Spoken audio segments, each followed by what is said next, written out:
Қайырлы күн достар, арнама қош келдіңіздер. Бүгін сіздермен бірге қияр қосылған керемет лечо салатын дайындайтын боламыз. Қыстың күні жесеңіздер, қиярларыңыз ішінде өте қытырлап тұратын болады. Дәмі деген өте керемет болып шығады.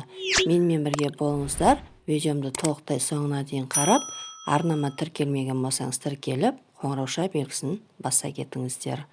Ең алдымен қажетті заттар ол қияр, 2 басын кесіп, алдын ала жуып, осылай салқын суға салып қойыңыздар. Және чесногымызды да ыстық суға салып қоямыз. Тәтті қызыл бұрыш, помидор, аскөк, ащы бұрыш, сұйық май, қант, тұз қажет болады. Помидорларымызды жақсылап алдын аламен жуып алғанмын. Қажет емес жерлерін барлығын кесіп алып тастап, ет тартқыштан өткізуге ыңғайлы етіп, майдалап, дәл осылай турап шығатын боламыз. Барлығын турап алдым. Үлкенде ыдысқа салып аламыз барлығын. Келесі кезекте тәтті бұрыштарымызды дәнінен ажыратып, қажет емес жерлерін кесіп алып тастап, бұны да дәл солай ет тартқыштан өткізуге ыңғайлы етіп, ұсақтап турап алатын боламыз.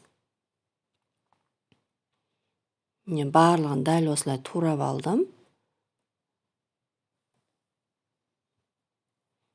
Келесі кезекте қиярларымызды да майдалау ұзынша етіп турап шықтым барлығын. Сіздер дөңгелек немесе ай формада турап шықсаңыздар бола береді.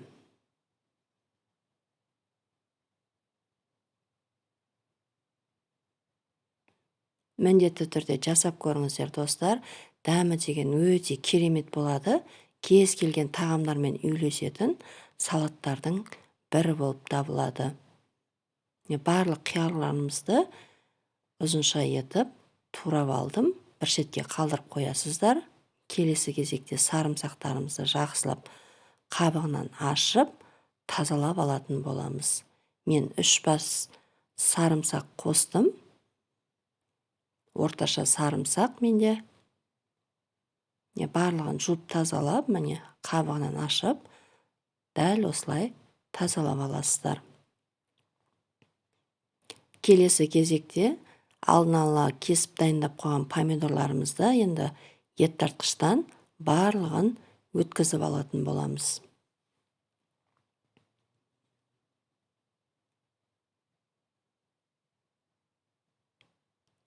Толық рецепті төменде описание бөліміне қалдырып қоям достар. Сол жерден көбейтіп жасай берсеңіздер болады.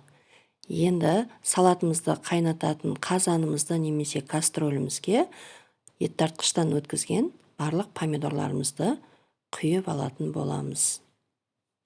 Енді тәтті бұрыштарымызды да дәл солай етіп, ет тартқыштан өткізіп алатын боламыз. Сіздер дәл осылай ірі етіп турап салсаңыздар да болады.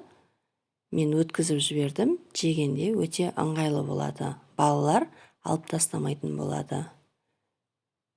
Міне кастрөліміздің үстінен қызанағымызды құйдық. Енді үстіне тәтті бұрышымызды саламыз. Келесі кезекте сарымсақтарымызды дәл солай өткізіп аламыз. Енді ыдысымызды отқа қойып, жақсылап араластырып, қайнағанша өстіп қозғап тұрасыздар жай-жайдан.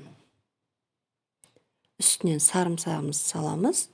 Тағы да жақсылап араластырып аламыз.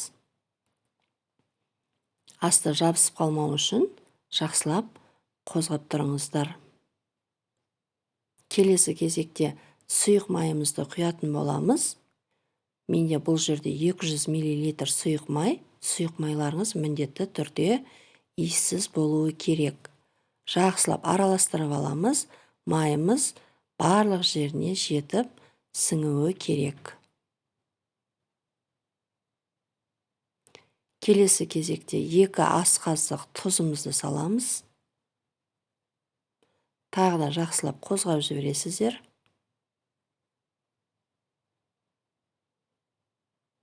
Енді 3 ас қасық қантымызды салатын боламыз.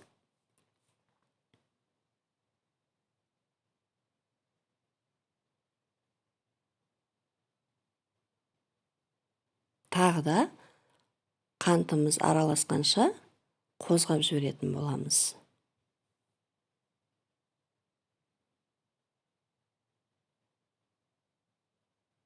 Міне бір келкі масса болып шықты. Аз-аздан арасында осылай қозғап тұрыңыздар. Қазандарыңызға жабысып қалмау үшін, немесе кастрөлдеріңізге жабысып қалмау үшін арасында осылай қозғап тұрыңыздар. Дәл осылай қайнап шығады. Оттың астын кішкене басып, 20 минут қайнататын боламыз. Осы аралықта алдын ала жуып тазалап алған банкаларымызды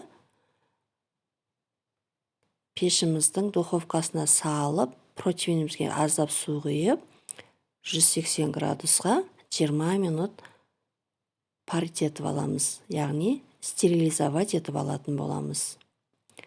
Помидорымыз 20 минут қайнап болған соң, үстіне қиярымызды саламыз, алдын ала дайындап алған. Жақсылап қозғап араластырып аламыз. Қиярларымызды 15 минут қайнататын боламыз.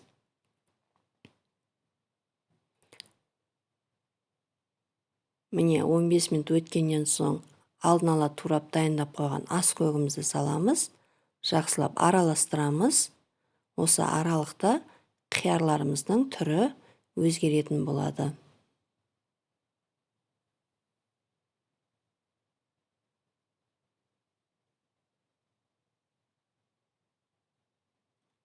Тұзын көріңіздер міндетті түрде. Тұзын көріп болған соң, мен бір штук ащы бұрыш салып жібердім. Қосу міндетті емес, ащыны қаламасаңыздар, қоспай қойсаңыздар болады. Ащы қосатын болсаңыздар, міндетті түрде бірінші тұзын көріп, кем болса салып, сосын барып, ащы бұрыштарымызды салатын боламыз.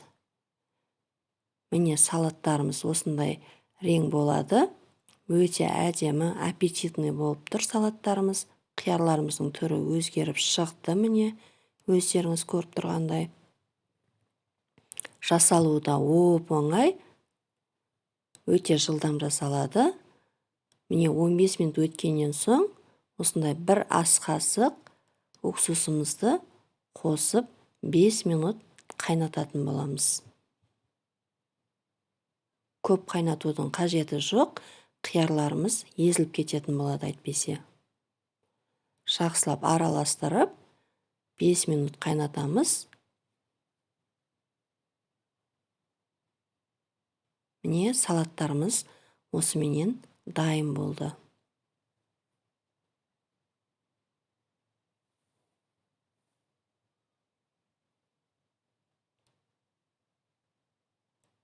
Банкамыздың қақпақтарында қайнатып аламыз. Менде өзі жабылатын қақпақтары, сонда да қайнатып алдым.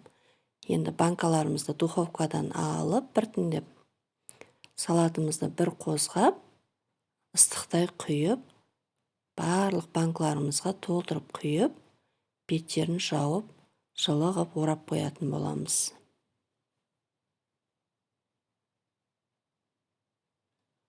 Бір түнге қалдырсаңыздар жеткілікті, көп ұстаудың қажеті жоқ. Барлығын осылай құйып аласыздар. Осыменен қысқа арналған лечо салатымыз дайын болды. Дәмі деген өте керемет. Міндетті түрде жасап көріңіздер, достар. Барлығын құйып алдым. Осыменен қысқа арналған лечо салатымыз дайын. Назарларыңызға көп-көп рахмет. Қазақша контенттің дамуына өз үлестеріңізді қосып, комментарий жазып, лайк баса кетіңіздер. Егер видеом ұнаған болса, достарыңызға жіберуді ұмытпаңыздар. Келесі кездескенше сау болыңыздар.